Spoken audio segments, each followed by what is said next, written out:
Right in the heart of Beijing, it was the home of emperors for 500 years. It has witnessed China's major political events during imperial times and ever since. The Forbidden City, its 900 halls and palaces, constitute the largest wooden building complex in the world.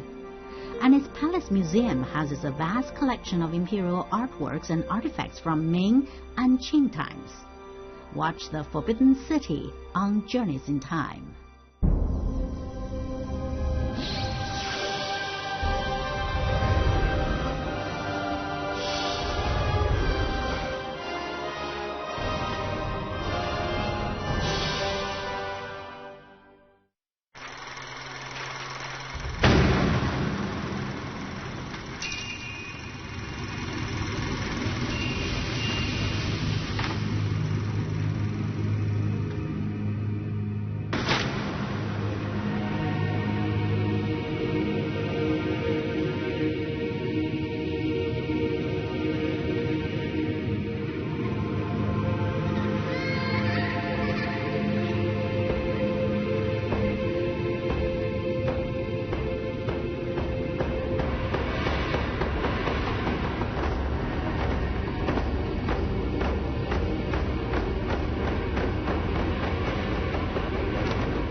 The two parts of dwelling in the Fuchuan Mountains were mounted separately by the Wu family.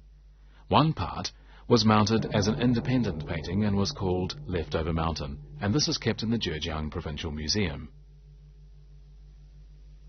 The other part, which was the main body of the original work, was mounted in a different way. In order to conceal traces of burn marks, the Wu family cut the annotation made by Dong Qichang from the lower part of the painting and transferred it to the upper part. And this is the dwelling in Fuchuan Mountains as collected by Emperor Qianlong.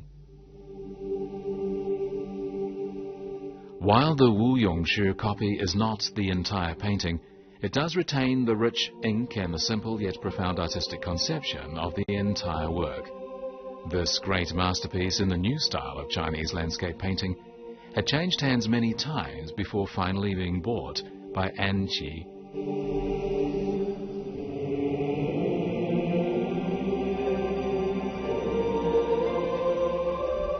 After An Qi died, the so-called Wu Yongshi copy of Dwelling in the Fuchuan Mountains was presented to Emperor Qianlong in the winter of the 11th year of his reign.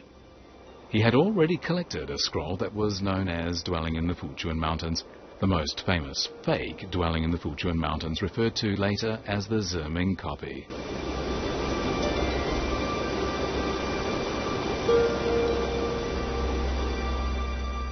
The painting, later to be known as the Ziming copy, was a copy of the so-called Wu Yongshi copy of Dwelling in the Fuchuan Mountains, and it was made by a painter in the late Ming dynasty. But with regards to this, Emperor Qianlong had remained in the dark.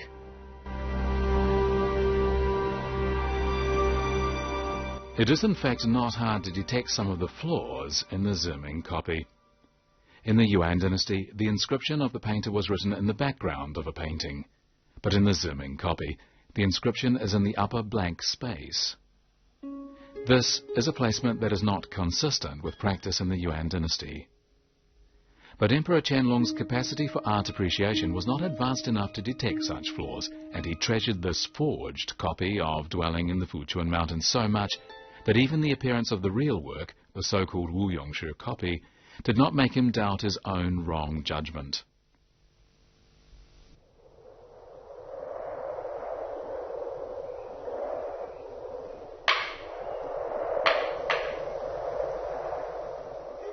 The emperor insisted that the original, the so-called Wu Yongshi copy, was a fake. He had, after all, bought it at a very high price. When he asked some of his ministers to watch him make annotations on the two parts of Dwelling in the Fuchuan Mountains, which he believed was a fake, His ministers flattered him on his love of art and his open-minded attitude towards the forgery of an artistic work. No one dared to tell him that the Wu Yongshi copy was in fact the original.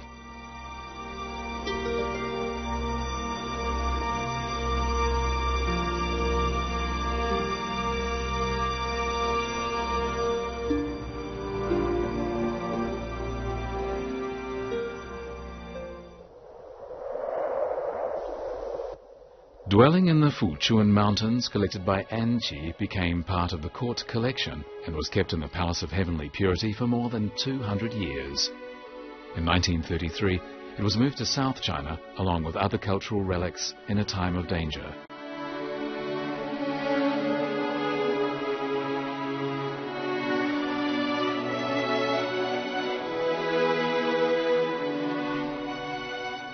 These two parts of dwelling in the Fuchuan Mountains, stored in the Palace Museum in Taipei, tell a story of the history of the collection of paintings and works of calligraphy in China.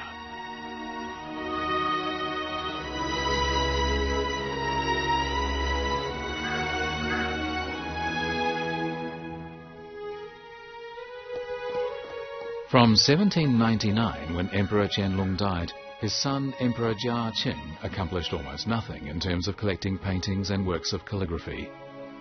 This was partly because Emperor Jia Qing was not so artistically inclined as his father, but mostly because Emperor Qianlong had already collected almost all the best works in China that could be collected.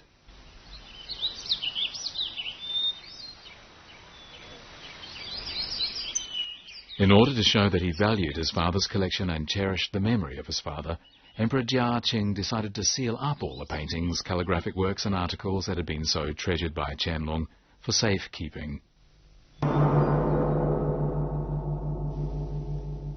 Most of Emperor Qianlong's collection was sealed up and stored by Emperor Jia Qing in Yanchuan Tower. Sadly, the original building was burnt down in a big fire in 1924, but we can learn about it from the writings of painters from those days. Although he had not inherited his father's interest in collecting works of art, Emperor Jia Qing nevertheless did preserve paintings and calligraphic works in Yanchuan Tower, and the famous Festival of Pure Brightness on the River was among them.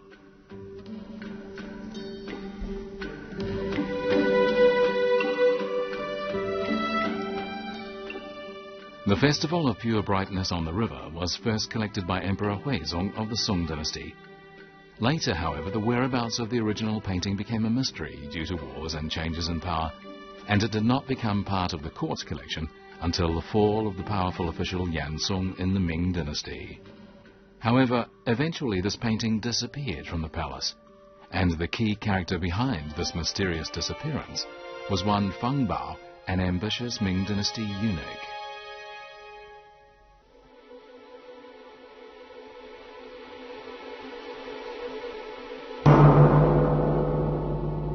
Feng Bao 这个提拔呀，我琢磨着有文章可读。为什么呢？因为他知道这个东西是在宫里头的，他又认为这个东西是非常重要的东西。那么今天他怎么得到这个东西？他没有讲。这个就是我们就反过来推测，说如果是皇帝直接赏赐给他的话，你说不是喜欢吧？我就送给你了，他就会大书特书，皇帝怎么把这个东西，我怎么高兴，对不对？他不讲，他只讲好，不讲这个怎么来的，这就有大有文章可读。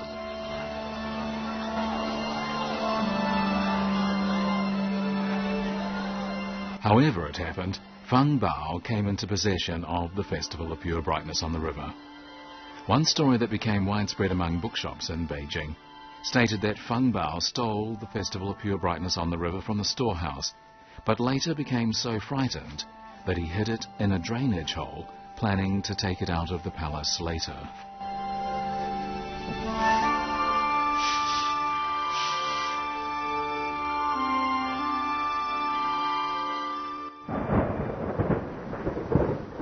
But, as the story goes, it began to rain, and the rain lasted for 3 days in a row. When the time came to take the Festival of Pure Brightness on the River away, it had been totally ruined by rainwater.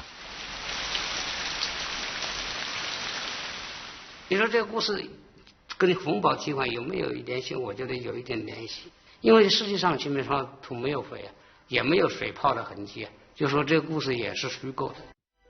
Experts on paintings and calligraphic works inferred that the story of the destruction of the Festival of Pure Brightness on the River was probably made up by Feng Bao himself in a bizarre attempt to conceal his own wrongdoing.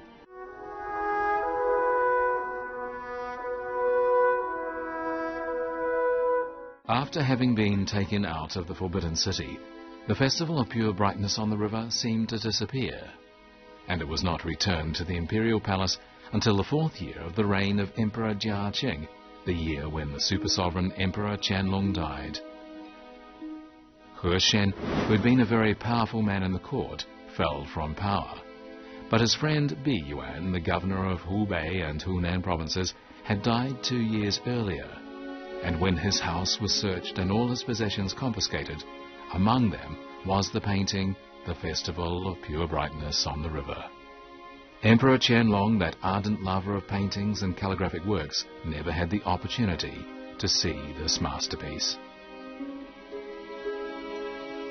Why was the Festival of Pure Brightness on the River so famous, and why had so many people loved it? 首先，它是一个很写实的作品，但是呢，它的写实不是说完全的照本宣科，它是有组织的。所以，这么一个大的场面，它从郊区一直发到城市的中心，这一路啊，它所包含的内容、文化的事物啊，相当的丰富。如何去把它组织起来、概括起来，而能够有典型性、代表性？ 这个处理构思就相当的惊人。你比如说，我们在桥上能看到那种热烈场面，那肯定是人山人海的，挤得一塌糊涂啊！这底下大船钻过桥洞，要放倒桅杆，那个紧张。有的人要想插手帮忙，又插不上，那种情景。你看那个里面的细节啊、情景啊很多，但是我们看他画家来处理的组织的有条不紊。另外就是他的表现。 你像城门口那个气概，连他那个周围的人的态度我们都能体现。你看有一个人骑着个毛驴，回过头来看，他就是不想掏钱，这个心态都能表现出来。那这个很简单，几笔就勾下来。所以清明上河图就是引人入胜呢，就胜在这个地方。 After the Festival of Pure Brightness on the River became part of the collection of the Forbidden City, it was included in the 3 volumes of treasured works of Pearl Forest and Stonewater Ditch from Secret Hall in the 10th year of the reign of Emperor Jia Qing. All the works collected by Emperor Qianlong were listed with great care in this work.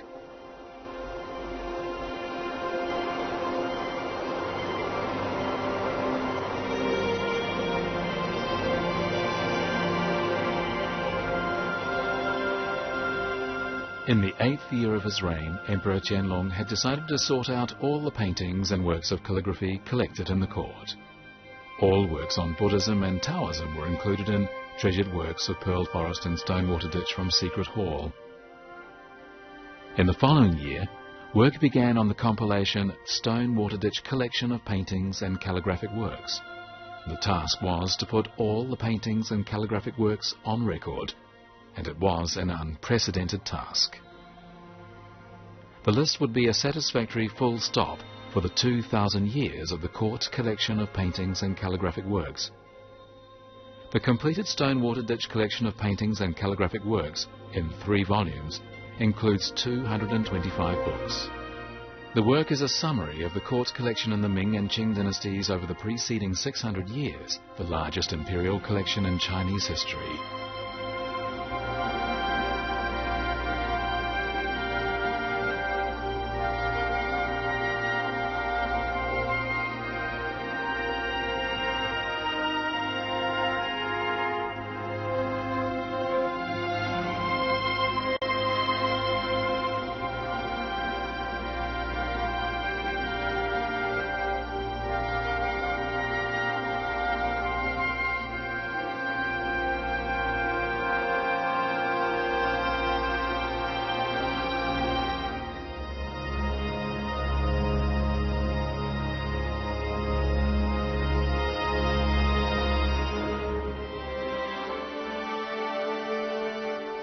This collection in the heyday of the Qing dynasty totaled more than 10,000 pieces, among which were 2,000 paintings and calligraphic works created in the Jin, Tang, Song and Yuan dynasties, and 2,000 created in the Ming dynasty. It was the largest collection of ancient Chinese paintings and calligraphic works.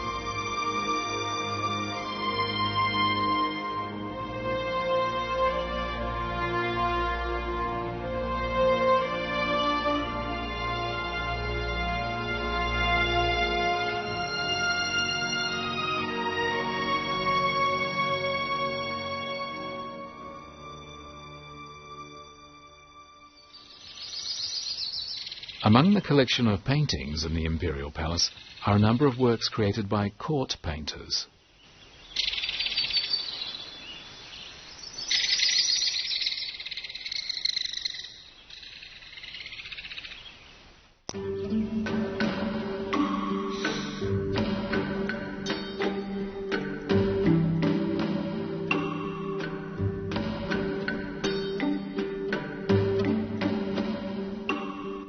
When we look at this painting, we can see a man with his trouser legs pulled up, playing in the water with his bare feet. But he was no less than Emperor Yongzheng, the most diligent emperor among the 12 Qing emperors, a man who was so busy that he had no time to entertain himself. He asked a court painter to create this style of life portrait.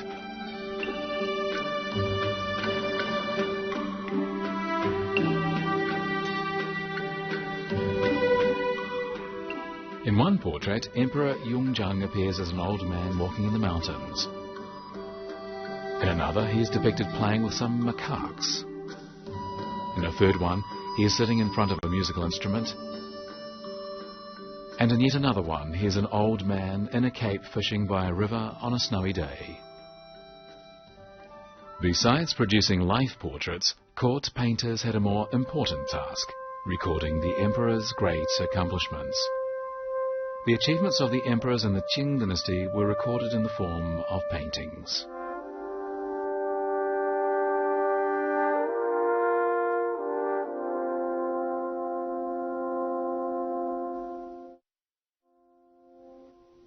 The Qing dynasty lasted for almost 300 years before the Republic of China was established in 1911.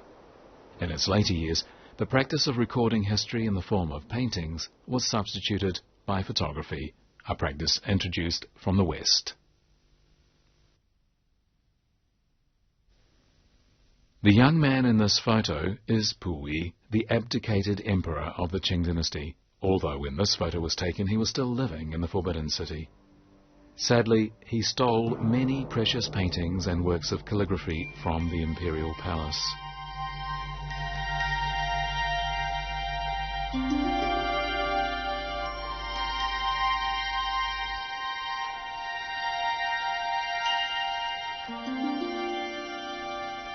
This imprint belonged to Puyi, and its style is exactly the same as that of Emperor Qianlong and was modelled after Emperor Qianlong's artistic style.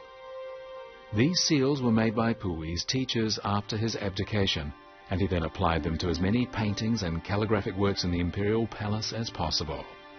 He and his brother, Pujia, secretly stole more than 1,000 of them out of the palace in the name of granting them as awards.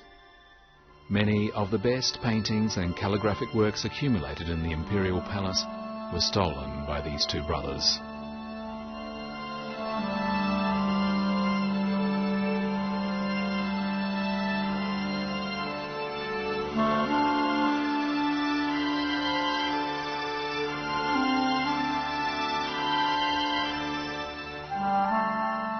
This theft of great works of art from the palace was only stopped in the year 1924 when Puyi was finally banished from the imperial palace. The last stealing maneuver took place on the very day when the imperial family left the palace, although on this occasion, Puyi was not the thief. 这里边呢有一个很有心计的老太太，她就是同治皇帝的余妃，姓赫舍里氏，官称呢是静一皇贵妃。这位老太太呀，不知道是什么时间，这个什么机会，她把这个三希堂里边的这个中秋帖和博远帖，偷偷的转移到她自己居住的寿康宫，而且呢，在24年出宫的时候，卷在行李里带回娘家去了。The two works of calligraphy then changed hands many times before being bought by Guo Baochang, the biggest collector in Beijing. By a decade later, a man by the name of Zhang Boju had become well known among the new generation of collectors. In order to prevent national treasures from being taken out of China, he and his wife Pan Su spent all their money on collecting treasures, and such was their achievement that many of the national treasures we see today were donated by this couple to their country. In 1935, they had wanted to buy the two model calligraphic works.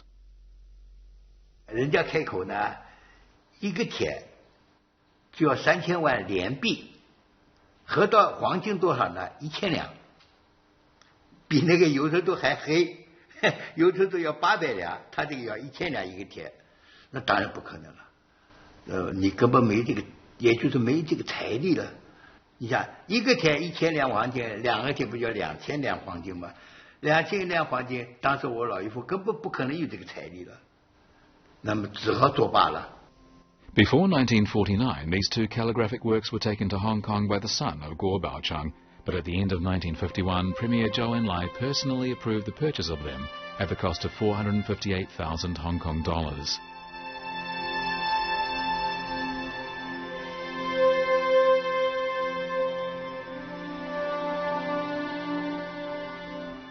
Many changes were to take place in the 20th century, but finally these two rare calligraphic works from the Hall of Three Rarities were returned to the Imperial Palace.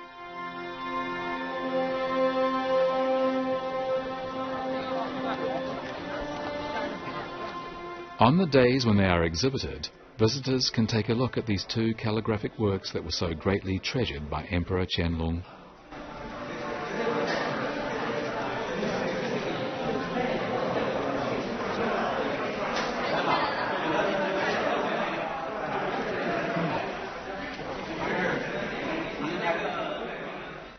At the time Puyi left the Imperial Palace, clear sky after a quick snowfall was still in the Imperial Palace.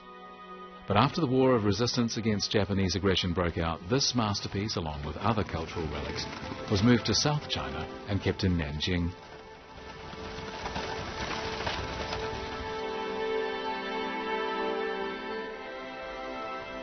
In 1949, it was taken to Taiwan, and now it is kept in the Palace Museum in Taipei.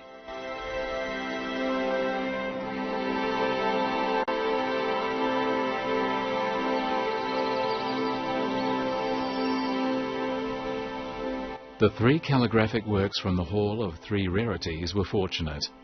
Paintings and calligraphic works stored in today's Palace Museum, those stored in the Nanjing Museum, and those kept in the Palace Museum in Taipei are only a very small part of the collection of paintings, calligraphic works and cultural relics from the past.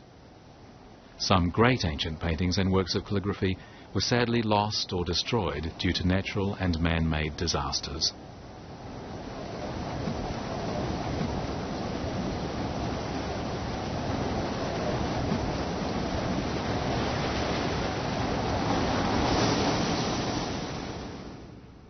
《张先的石俑图》被中国北京故宫博物院以1800万元人民币买走，开创了中国画在国内拍卖的最高价位。 This was the first time museums in China had purchased cultural relics from auction houses.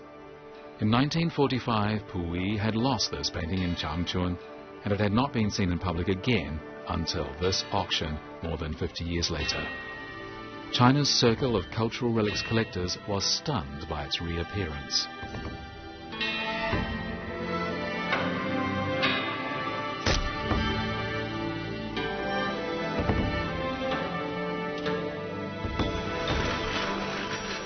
This ancient palace, with its large collection of paintings and calligraphic works, is now being tuned to the new rhythm of the 21st century.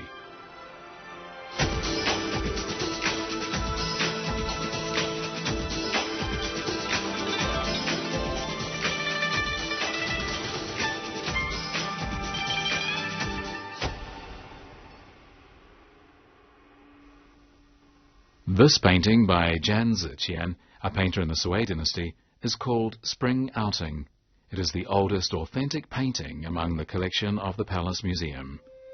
This painting on light and fragile silk has been miraculously kept intact through numerous wars, floods and man-made disasters over a period of 1,400 years. This artwork, along with other ancient paintings and works of calligraphy, has witnessed the evolution of an ancient civilization.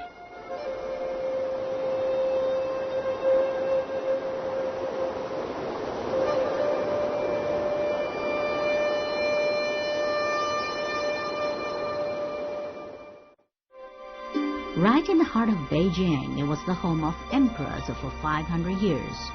It has witnessed China's major political events during imperial times and ever since. The Forbidden City, its 900 halls and palaces, constitute the largest wooden building complex in the world. And its palace museum houses a vast collection of imperial artworks and artifacts from Ming and Qing times. Watch the Forbidden City on Journeys in Time.